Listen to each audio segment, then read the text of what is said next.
kita sambung ya. Yesusnya yang mana yang bukan Tuhan? Yang tadi.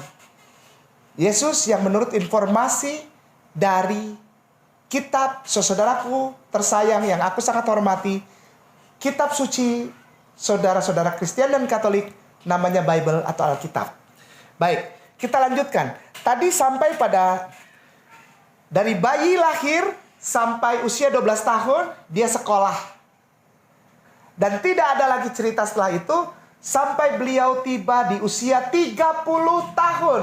Jadi ada jeda 18 tahun yang saya tidak mau kutak-kutik itu ya. Saya tidak mau kutak-kutik.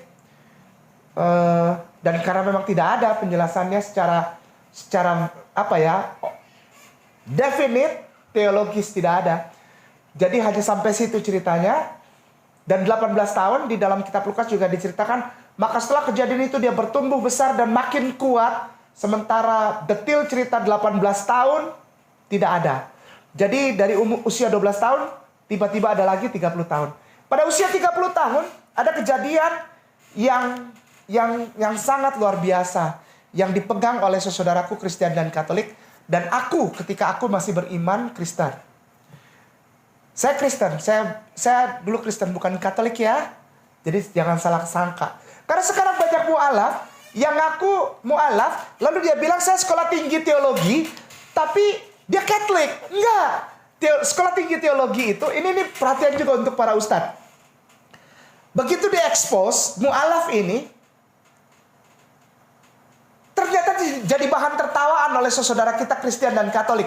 Abis orang Islam dihina.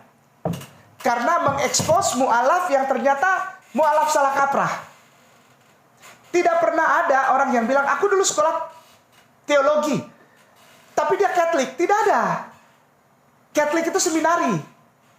Protestan, sekolah tinggi teologia. Gitu. Aku anak dari pastor ini. Salah, jangan percaya orang mualaf begitu. Sekali lagi, ini jangan diedit ya Ustadz ya. Ini berita penting untuk para ustadz, para mualim. Sering terima disuruh berbicara di depan jamaah. Ngomongnya salah itu mualaf. Nanti jadi bahan tertawaan oleh saudara kita Kristen Katolik. Dia bilang, aku belajar teologi. Aku putra dari seorang pastor. No, pastor tidak pernah menikah. Ya, itu aja udah salah. Dia bilang dia belajar teologi, dia Katolik. Itu aja udah salah. Salah, ya. Aku ini, misalnya, mendapatkan gelar MTH. MTH itu sudah pasti Master of Theology. Gitu. Banyak hal-hal yang itu spesifik istilah ada di Kristen Protestan, tapi disebutkannya nyampur jadi sama Katolik. Nggak bisa. Ya. Jadi para ustadku, para mu'alimku, kalau ada mu'alaf bilang, aku dulu pernah punya latar belakang, gelar ini, orang tuaku ini. Coba disimak dan dicerna baik-baik. Karena kekristenan, pola pendidikannya beda dengan Katolik. Jangan sampai jadi bahan tertawaan ya. Nanti diketawain ya. Karena udah banyak yang begitu. Mu'alaf bilang, aku Katolik, tapi aku belajarnya teologi. Aku ini prater, calon pastor, tapi punya anak. Nggak nyambung ya. Yang boleh menikah itu pendeta, pelayan di gereja Kristen Protestanik, atau karismatis, atau baptis, atau metodis, atau Advent.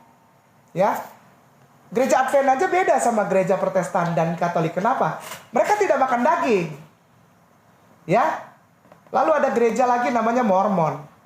Ada gereja lagi namanya Pantekostal. Wah, banyak sekali ya. Jadi hati-hati. Jadi para ustadz dan para mualim jangan cepat expose mu'alaf yang begitu. Nanti jadi apa? Berbalik, orang Kristen ketawain. Tuh, orang muslimin lagi dibohongin sama mu'alaf. Hati-hati ya. Baik, kita lanjut. Dari terakhir kita tahu tadi bahwa Yesus sedang bercakap-cakap dengan alim ulama. Lalu ada waktu yang tidak diceritakan, waktu yang hilang. The lost years of Jesus Christ. The lost years. Lalu ada tiba-tiba kita masuk kepada Matius pasal 5 ayat 9. Matius pasal 5 ayat 9. Oh, no, sorry. Sebentar. Tunggu. Bukan. Lukas 3:22 kalau nggak salah. Bukan Matius. Bukan. Maaf ya. Lukas pasal 3 ayat 22. Maaf. Lukas pasal 3 ayat 22. Lukas pasal 3 ayat 22. Lukas pasal 3 ayat 22. Nah, betul. Ya, maaf. Matiusnya entar abis ini. Ya. Lukas pasal 3 ayat 22. Ini saudaraku, ketik aja. Lukas spasi 3 tanda bagi 22. Lukas spasi 3 tanda bagi 22. Bunyinya apa? Nah, saya bacakan ya. Dan turunlah Roh Kudus dalam rupa burung merpati. Ya. Roh Kudus di dalam iman saudaraku Kristen dan Katolik itu adalah Tuhan juga ya. Jadi dalam bentuk burung merpati. Ya, eksistensi Tuhan yang ketiga, Roh Kudus, itu bentuknya seperti burung merpati. Ya, jadi hati-hati sama burung merpati ya. Ya. Dalam bentuk burung merpati ke atasnya, maksudnya ke atas kepala Yesus. Dan terdengarlah suara dari langit. Engkaulah anakku yang kukasihi, kepadamulah aku berkenan, kata suara itu. Yesus disebut anak Allah. Karena ini adalah peristiwa di mana Yesus dibaiat, dicelup ke dalam sungai Yordan oleh seorang laki-laki yang tinggi besar. Namanya Yohanes Pembaptis atau Nabi Yahya alaihi salam, putra Nabi Zakaria alaihi salam. Dia dicelup di sungai Yordan. Ya. Lalu katanya langit terbuka, lalu keluarlah burung merpati yaitu Roh Kudus turun di atas kepalanya Yesus, lalu bilang, "Ini adalah anakku yang kukasihi." Tidak pernah Yesus disebut Tuhan. Anakku, kata suara dari langit. Dan orang Kristen percaya itu adalah suara Tuhan. Jadi logikanya Yesus itu anak Tuhan. Betul atau tidak ya? Logika ya. Ada suara dari langit bilang, "Inilah anakku." Jadi Yesus itu sebetulnya tidak pernah mengklaim atau diklaim sebagai Tuhan atau inkarnasi Allah. Sebagaimana dogma saudara kita tersayang Kristen dan Katolik, Yesus 100% manusia, 100% Allah. Ini perlu dipertanyakan. Kenapa? Karena suara dari langit itu pun yang dicatat oleh Bible adalah, "Inilah anakku." Apakah benar Yesus anak Allah? Apakah Yesus satu-satunya anak Allah? Sampai saya di episode pertama bilang, Yesus bukan Tuhan. Kalaupun dia ada kata-kata Tuhan yang dekat dengan dia anak Tuhan. Tapi apakah Tuhan beranak? Umat Islam dengan segala rasa hormat, saya ketika bersyahadat, saya dengan rasa hormat mengatakan bahwa Allah itu, kalau dia masih punya anak, dia bukan Allah. Karena di dalam iman kami dikatakan, Bismillahirrahmanirrahim, Qul huwallahu ahad, Allahu somad, lam yalid wa lam yulad. Kalau bahasa Hebrew yang mendekati ayat ini adalah yeled, melahirkan dan dilahirkan. Yalid, yulad.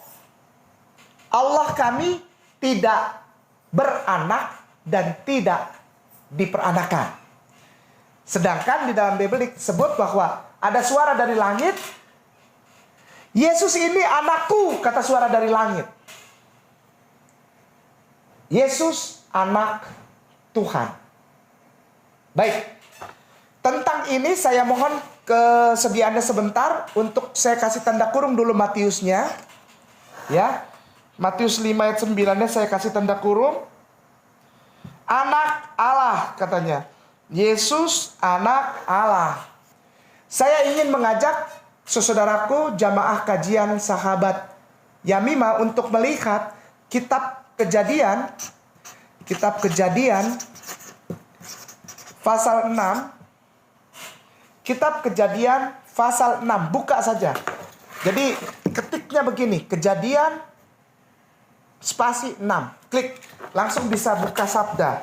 Kejadian 6, Kejadian 6, cepat saja. Kejadian 6, Kejadian 6. Ya, lalu baca tampilan pasal Alkitab Sabda. Ayat 1-nya demikian bunyinya. Ketika manusia itu mulai bertambah banyak jumlahnya di muka bumi, dan bagi mereka lahir anak-anak perempuan. Ayat 2-nya saya ingin saudaraku baca. Ayat 2 dikatakan, maka anak-anak Allah. Jadi anak-anak Allah itu bukan hanya Yesus. Alkitab yang bilang, maka anak-anak Allah. Ya, ini masalah anak Allah ini.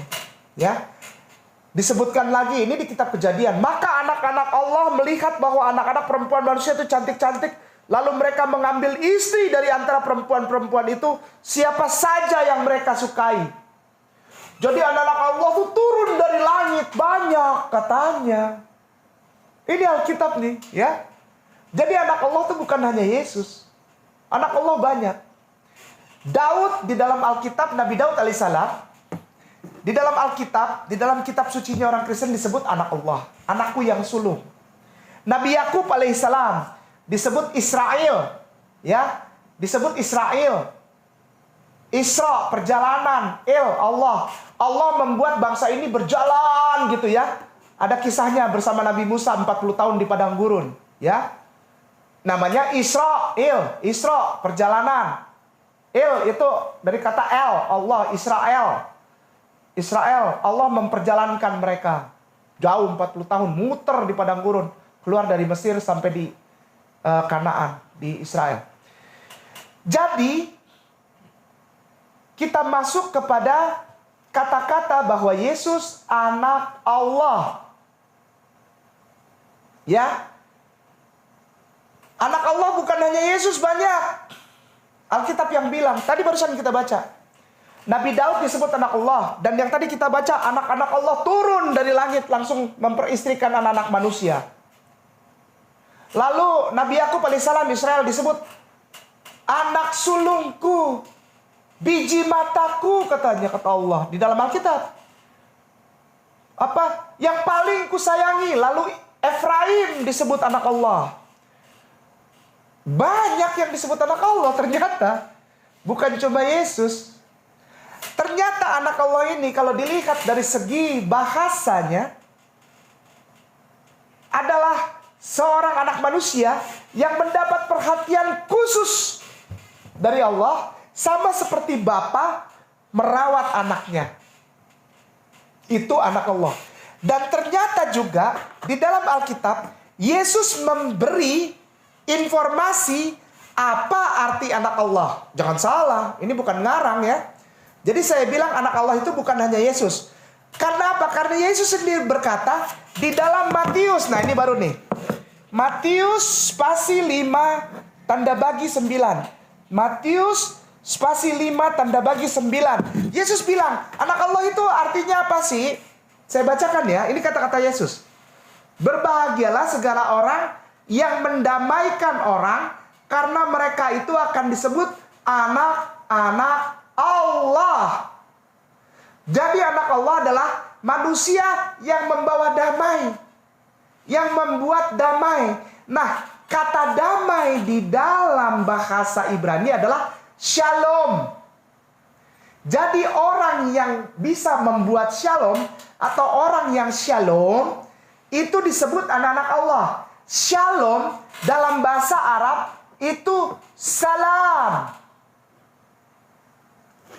Silahkan saudaraku ketik Google Translator, lalu bahasa Inggris ke bahasa Arab. Sebelah kiri bahasa Inggris, sebelah kanan bahasa Arab. Ketik di bahasa Inggrisnya PEAC, peace. PEAC, peace. Lihat yang tampil apa di sebelah kanan bahasa Arab. Salam. Dan salam adalah salah satu bagian kata dasar untuk al-Islam. Agama Islam, salah satu bagiannya, kata yang mendukung kata agama Islam secara gramatikal adalah salam. Kenapa? Karena salam diucapkan oleh orang yang beragama Islam. Assalamualaikum warahmatullahi wabarakatuh. Di Ambon, saudara kita Kristian ini Serani dibilangnya. Karena dari kata Nasrani. Serani, ya. Serani, ya. Di Ambon nih. Orang Islam dipanggil apa? Tahu? Disebut apa? Salam. Karena mereka selalu mengucapkan Assalamualaikum warahmatullahi wabarakatuh. Kita dapatkan sekarang kesimpulan untuk episode keempat ini. Dasar kenapa saya mengucapkan Yesus bukan Tuhan. Sebagai umat Islam yang memuliakan Isa ibnu Maryam atau Yesus Kristus. Dari sejak bahasan Lukas pasal 1 ayat 26, Lukas 2 ayat 6, Lukas 2 ayat 8, Lukas 2 ayat 21, Yesus disunat, ya, lahir bukan tanggal 25 Desember. Lalu Lukas 2 ayat 46, beliau belajar di madrasah, ya. Lalu Lukas 3 ayat 22, dia dibaiat, dicelupkan ke air, lalu ada suara dari sana, dari langit, ini anakku, anak Allah. Penjelasan tentang anak Allah di kitab Kejadian pasal 6 ayat 2. Siapa Yesus yang anak Allah itu? Lalu ditutup dengan keterangan Yesus sendiri. Orang Kristen percaya Yesus anak Allah, kata dia, ya aku anak Allah. Keterangannya apa? Karena aku membawa damai. Dan setiap manusia yang membawa damai disebut anak-anak Allah. Jadi orang lain juga bisa menjadi anak Allah. Apa? Membawa damai, mengupayakan damai, mendamaikan orang. Ini kan ada di Matius pasal 5 ayat 9. Saudaraku, kita akan sambung di episode berikutnya. Mohon maaf jika ada kata-kata yang salah. Barakallahu fikum. Assalamualaikum warahmatullahi wabarakatuh.